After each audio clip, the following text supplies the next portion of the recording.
बार बार कहा गया गुरु ग्रहण करे, गुरु ग्रहण करे।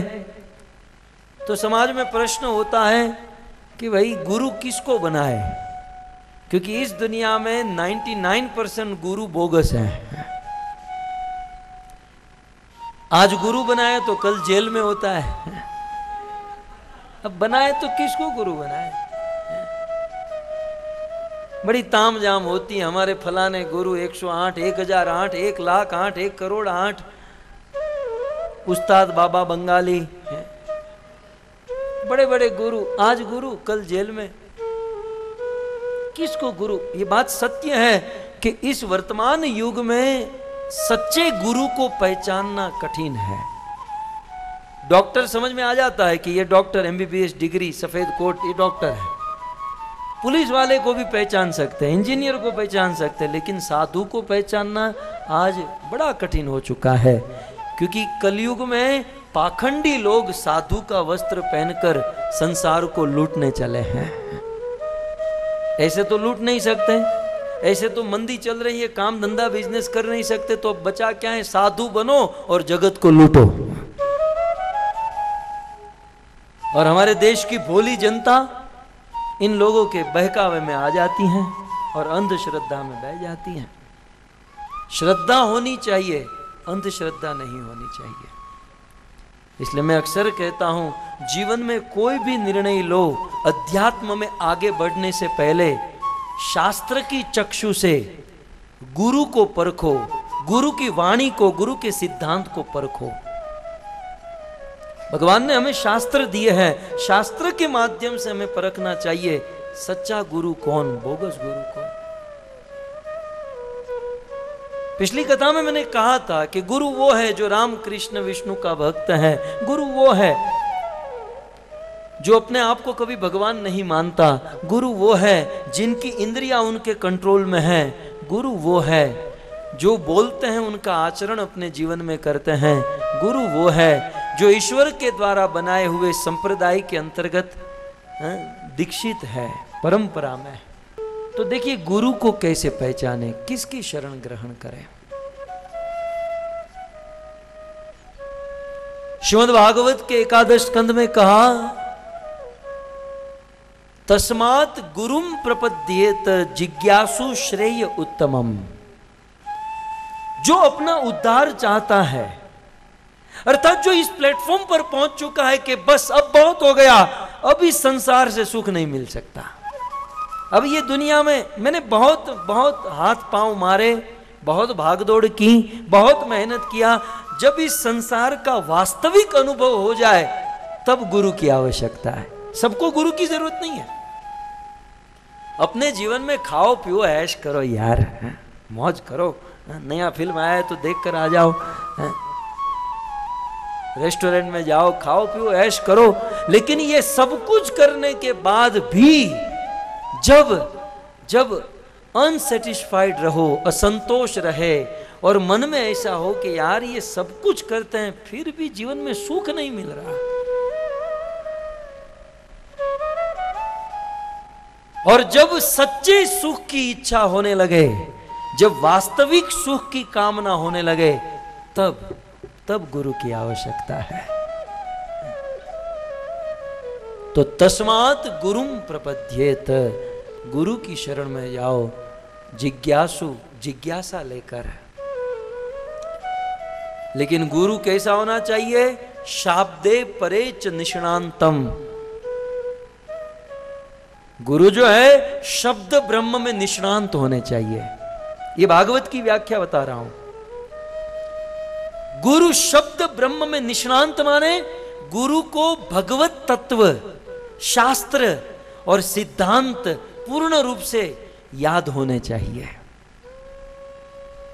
आजकल क्या होता है कि बहुत बड़े गुरु के पास जाते हैं और गुरु से कुछ सुनना चाहते हैं, हमारे गुरु जी मौन है। मौन इसलिए है क्योंकि जब बोलेंगे तो पता चल जाएगा इसमें कुछ नहीं है।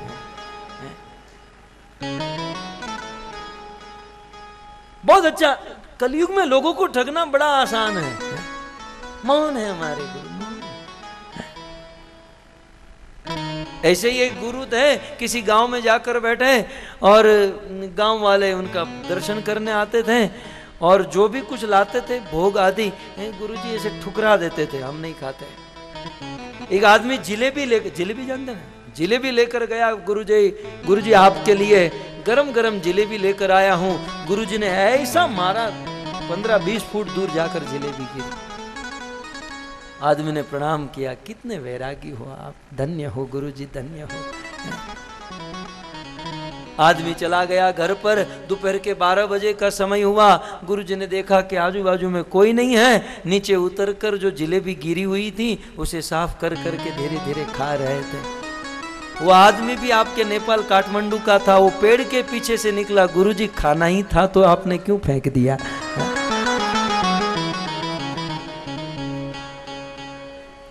ऐसे गुरु की यदि शरण ग्रहण करेंगे तो प्रहलाद महाराज की भाषा में कहूं, अंधा यथांधे उपदीय माना। आपको रोड क्रॉस करना है और रोड क्रॉस करने के लिए मान लो आपकी आंखें नहीं, आप अंधे हो,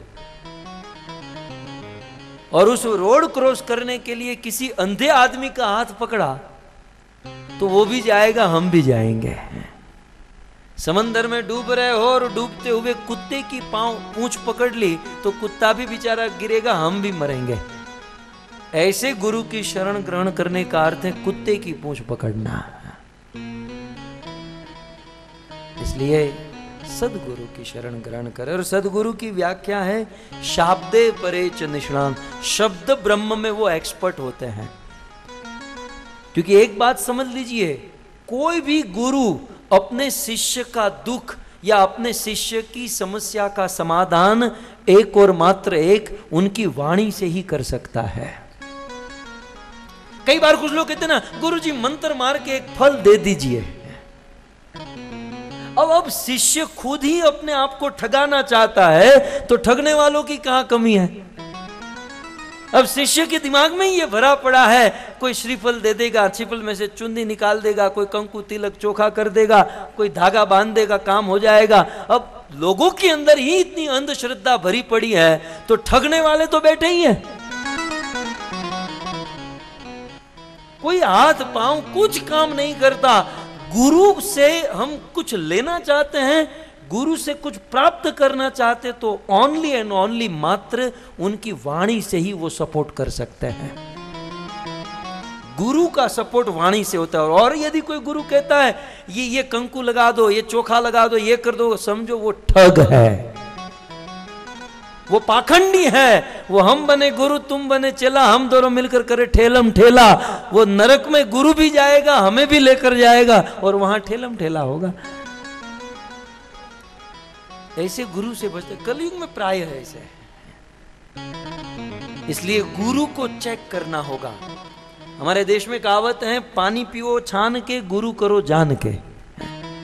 हम पानी कितना छान के पीते हैं? आरओ प्लांट, आरओ फिल्टर, 3-3 बार छान कर 70% पानी निकल जाता है, 30% बचता है। पानी कितना हम छान कर पीते हैं और गुरु एक ही सेकंड में बना लेते हैं। कंठी बांध दीजिए, गुरु बन जाइए, ऐसा नहीं होता। गुरु को चेक करना होता है। और एक बार गुरु समझ में आ गए, शुद्ध गुरु की शरणों में चले गए तो फिर गुरु का आदेश हमारे जीवन का लक्ष्य होता है। सो गुरु वो है जो शब्द ब्रह्म में निष्णांत है, जो शास्त्र बोले।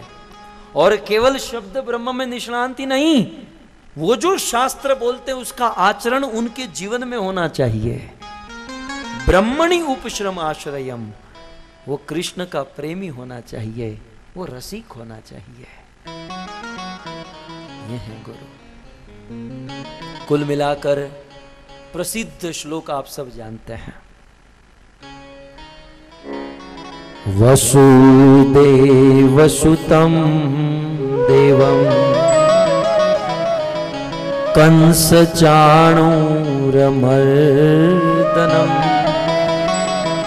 देवकी परमानंदम,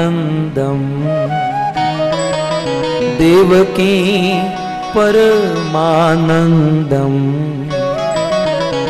कृष्णं वंदे जगद्गुरु कृष्णं वंदे जगत्।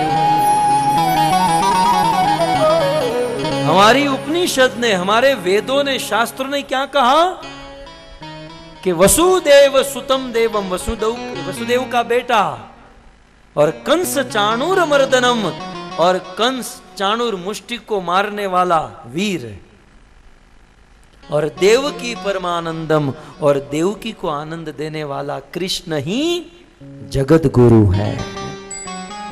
इसका अर्थ इस दुनिया में सभी जीव, सभी लोगों के गुरु कौन है? कृष्ण है। हम सबके बाय डिफॉल्ट यदि कोई गुरु है तो वो कृष्ण है।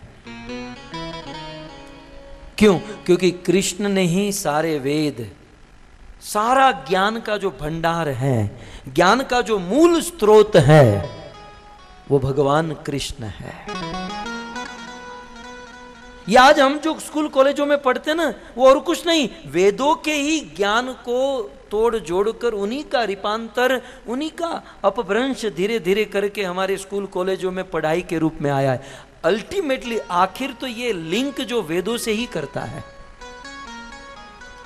तो वेद देने वाला कौन? कृष्ण। भगवत गीता जिसका प्रमाण है। तो हमारे मूल गुरु कृष्ण है। लेकिन प्रश्न होगा कि कृष्ण तो प्रत्यक्ष रूप से डायरेक्टली हमारे साथ नहीं है, और कृष्ण ने जो ज्ञान दिया वो मात्र स्मृति में था, और कलयुग के लोगों की स्मृति नहीं है। इसलिए कृष्ण के बाद जो कृष्ण ने वेदों का ज्ञान स्मृति में दिया, उस स्मृति के ज्ञान को वेदव्यास मुनि ने लिपिबद्ध किया, ग्रंथों के रूप में लिखा, ऐसे ग्रंथों के रूप में ताकि कलयुग के जीव उसे पढ़ पाए, समझ पाए, याद कर पाए। तो कृष्ण के बाद हमारे गुरु कौन हुए? वेदव्यास। ठीक है, क्योंकि कृष्ण ने जो कहा वेदव्यास मुनि ने लिखा। अब वेदव्यास मुनि ने जो लिखा, और वेदव्यास मुनि पूरे जगत के गुरु हैं। इसीलिए जब व्यास पूर्णिमा होती है, आपके नेपाल में तो पता नहीं, वेदव्यास जी का जब जन्मदिन होता है तो गुरु पूर्णिमा मनाई जाती है। सारे गुरुओं की पूजा की जाती है, लेकिन गुरु का भी बाप, गुरु का भी गुरु जो है वो वेदव्यास है। और गुरु पूर्णिमा माने वेदव्यास मुनि का जन्मदिन। हमारे जो जितने भी गुरु हैं अल्टीमेटली व्यास मुनि के प्रतिनिधि हैं, उन्हीं का ज्ञान हमारे पास पहुंचा रहे हैं। कृष्ण मूल गुरु, उसके बाद कोई गुरु है तो वेदव्यास मुनि। अब करुणा ये है कि व्यास मुनि ने भी जो ग्रंथ दिए, शास्त्र दिए, वो सब संस्कृत में है, वो हम लोग सीधा सीधा समझ नहीं सकते। तो व्यास मुनि के बाद व्यास मुनि ने जो ग्रंथ, सदग्रंथ, शास्त्र दिए, उन शास्त्रों को, उन ग्रंथों को हमारी भाषा में जो हमारे पास पहुंचाए, वो शास्त्र पहले अपने जीवन में उतारे और दूसरों को जो समझाए, वो है वेदव्यास मुनि के बाद हमारे गुरु। इसलिए गुरु वो है जो व्यास, वेदव्यास मुनि का प्रतिनिधित्व करता है। किसी भी गुरु के पास जाओ तो उसे चेक करो कि ये जो बोल रहा है वेदव्यास मुनि के द्वारा लिखे गए ग्रंथ को ही बोल रहा है कि और कुछ बोल रहा है। व्यास मुनि ने जो ग्रंथ में लिखा है उसी मूड को, उसी भाव को प्रस्तुत कर रहा है कि ये अपने जेब से कुछ डाल रहा है। क्योंकि दुनिया में मैंने पहले ही कहा कि पाखंडियों की कोई कमी नहीं है। कई ऐसे गुरु हैं जो पूरी भगवत गीता कहते हैं और भगवत गीता के बाद गीता का सार है। गीता का सार है ब्राह्मण की सेवा करो, ब्राह्मण की पूजा करो, ब्राह्मण का डोनेशन दो, ब्राह्मण का जीवन चलाओ, क्योंकि खुद ब्राह्मण है। अपनी बिरादरी वालों का काम हो जाए इसलिए बस वही चलाया। गीता बोले लेकिन गीता का जो मूड था, जो भाव था, वो नहीं पकड़ा। तो कुछ लोगों ने भगवत गीता का सार दे दिया। हमारे देश में प्रत्येक दुकान पर लिखा होता है गीता सार। क्या सार है? दुकान हमारा मंदिर है, ग्राहक हमारे भगवान हैं, और उसको माल चिपका देना यही हमारा धर्म है। 10 का माल 20 में दे देना यही हमारा धर्म है। भगवत गीता का सार मैं खोज रहा हूं उस आदमी को कि ऐसा कैसा सार निकाल दिया गीता का। हमने गीता 50 बार पढ़ी, या गीता में कहीं ऐसा नहीं लिखा गया। भगवत गीता। तो वर्तमान में हमारे गुरु वही हो सकते हैं जो व्यास मुनि के द्वारा दिए गए ग्रंथ शास्त्रों को उसी मूड में, उसी भाव में हमें समझाए, खुद समझे, खुद जीवन में अप्लाई करे और हमें समझाए। कई बार ऐसा होता है कि वेदव्यास मुनि के ग्रंथों को, शास्त्रों को लोग बोलते हैं लेकिन जीवन में नहीं उतारते। और जो लोग शास्त्रों को बोलते हैं जीवन में नहीं उतारते, भगवान कृष्ण उसे गधा कहते हैं। क्या कहते हैं? वो गधा है। कृष्ण के मुख से निकला हुआ ये श्लोक है। कृष्ण कहते हैं, यथा खर चंदन भारवाही भारस्य वेता नतु चंदनस्य तथाच विप्रा श्रुति शास्त्र युक्ता मदभक्ति हीनो खरवत वदंती। मलई पर्वत पर बहुत सुंदर सोने से भी अधिक कीमती चंदन उत्पन्न होता है, और उस मलई पर्वत के चंदन को एक स्थान से दूसरे स्थान पर ले जाने के लिए गधों का इस्तेमाल किया जाता है। गधों के ऊपर वो चंदन रखते हैं और एक स्थान से दूसरे स्थान पर लेकर जाते हैं। गधे उस चंदन को तो उठाते हैं लेकिन चंदन की महिमा नहीं जानते। मान लो किसी गधे के ऊपर 55 इंच का LCD स्क्रीन टीवी रखा है बॉक्स पैक करके, और वो गधा लेकर जा रहा है। गधा उसका वजन उठा रहा है, महिमा नहीं जानता। इसमें तो चैनलें आती हैं, इसमें तो स्पोर्ट्स भी आता है, फेवरेट टीवी सीरियल, वो कुछ नहीं जानता, वो केवल भार उठाता है। ठीक उसी प्रकार कुछ लोग शास्त्र बोलते हैं, श्लोक याद कर लेते हैं, लेकिन जीवन में नहीं उतारते, उस गधे की तरह है। केवल शास्त्रों का भार उठा रहे हैं और कुछ नहीं कर रहे हैं। मूल गुरु कृष्ण, कृष्ण के बाद व्यास देव, और व्यास मुनि के बाद हमारे गुरु वही हो सकते हैं जो व्यास देव के शास्त्र को एज इट इज, जैसे हैं वैसे, उस मूड में, उस भाव में हमको समझाए। कई बार व्यास देव तो बाजू में ही पड़े रहते हैं, गुरु जी की अपनी कथा शुरू होती है। मैं ऐसा मानता हूं कि आप लोगों को ऐसा, तू जो मानते हैं तेरी पत्नी नहीं मानती है, हम क्यों माने? कई बार कुछ लोग बस अपनी बुद्धि से शुरू कर देते हैं। मैं ऐसा मानता हूं कि ये समाज को बदल दो, समाज को सुधार, तो तू पहले अपने घर की दीवार तो सुधार। कई गुरु तो ऐसा शुरू हो जाते हैं, बस आप सब कुछ छोड़ छाड़ कर बस अपना काम धंधा बिजनेस सब कुछ छोड़ दो, भजन करो, तो तेरा घर कैसे चलेगा? तू तो हमारे डोनेशन पर जी रहा है। कुछ न शास्त्र जानते हैं, न जीवन में उतारते हैं, बस वैराग्य की बातें और बड़ी बड़ी बातें करते हैं। वो गुरु नहीं।